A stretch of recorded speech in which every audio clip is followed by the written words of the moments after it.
সমস্ত জনসাধারণকে জানানো যাচ্ছে যে আজ শনিবার এবং আগামীকাল রবিবার আপনাদের এলাকায় রেমাল সাইক্লোন আসতে পারে।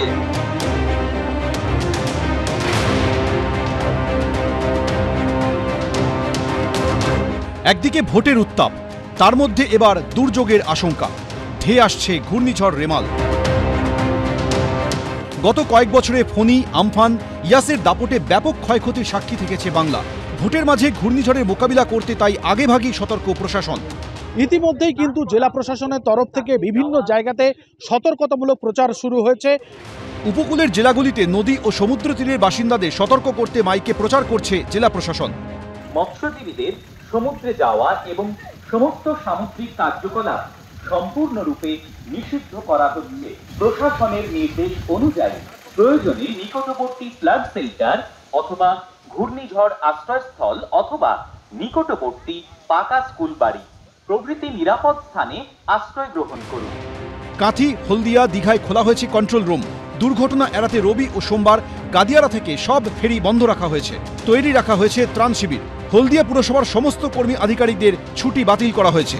রবি ও সোমবার হাওড়া থেকে কলকাতা সব ফেরি পরিষেবা বন্ধ রাখছে হুগলি নদী জলপথ পরিবহন সমবায় সমিতি। হাওড়ার শ্যামপুরে হুগলি নদীর তীরে গাদিয়ারা, শিবগঞ্জ, বানেশ্বরপুর, গুজারপুর সহ একাধিক গ্রামে প্রশাসনের তরফ থেকে সতর্কতামূলক প্রচার চালানো হচ্ছে। सबसे इम्पोर्टेंट जो चीज़ें हैं वो अपने आप को सेफ रखें और साथ ही साथ आपके पास जो इम्पोर्टेंट डॉक्यूमेंट्स हैं वो डॉक्यूमेंट्स लेकर के आप किसी सेफ जगह में पहुंच जाए अगर ऐसा कोई सिचुएशन क्रिएट होता है तो। এলাকায় পৌঁছেছে 30 জনের এনডিআরএফ টিম। ত্রাণ শিবিরগুলিতে পানীয় জল ও শুকনো খাবারের ব্যবস্থা করা হয়েছে। সব জায়গাতেই আমাদের মাইকিং চলছে।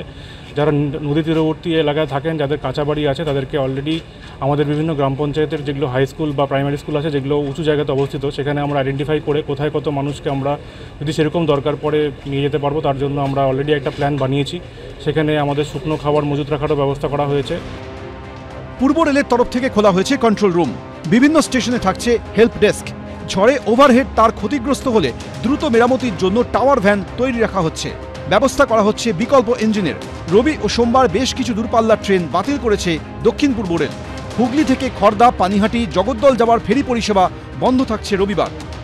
জেলা প্রশাসনের তরফ থেকে সতর্ক করা হচ্ছে মৎস্যজীবীদের। 25, 26, 27 তারিখ আপনারা কেউ গঙ্গায় নৌকা নিয়ে যাবেন না এবং নৌকাগুলো নিয়ে মাছ আর কি আপনারা নিরাপদ স্থানে রাখবেন।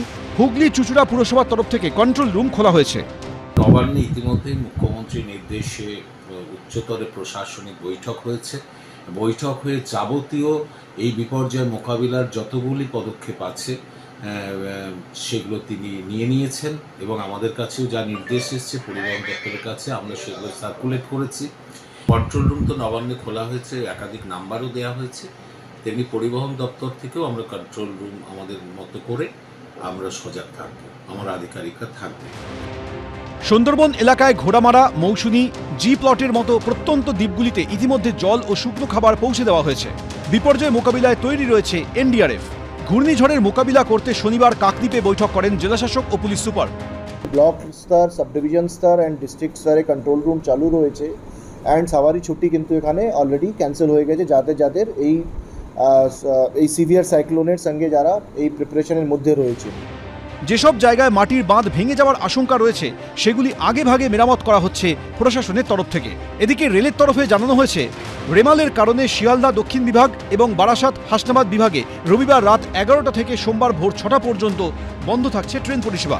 তার জেরে 48টি লোকাল ট্রেন বাতিল হতে চলেছে। তার মধ্যে রয়েছে শিয়ালদা লক্ষ্মীকান্তপুর, শিয়ালদা বজবজ, শিয়ালদা ক্যানিং, শিয়ালদা ডায়মন্ড হারবার লোকাল। সোমবার বাতিল করা হচ্ছে একাধিক train. Lakshmikantapur Namkhana, Sealdah Lakshmikantapur, Sealdah Budge Budge, Sealdah Canning, Sealdah Diamond Harbour, Sealdah Sonarpur, Sealdah Baruipur, Sealdah Barasat Hasnabad local. Bitan Chakraborty, Sunit Haldar, Sourav Bandyopadhyay, ABP আনন্দ।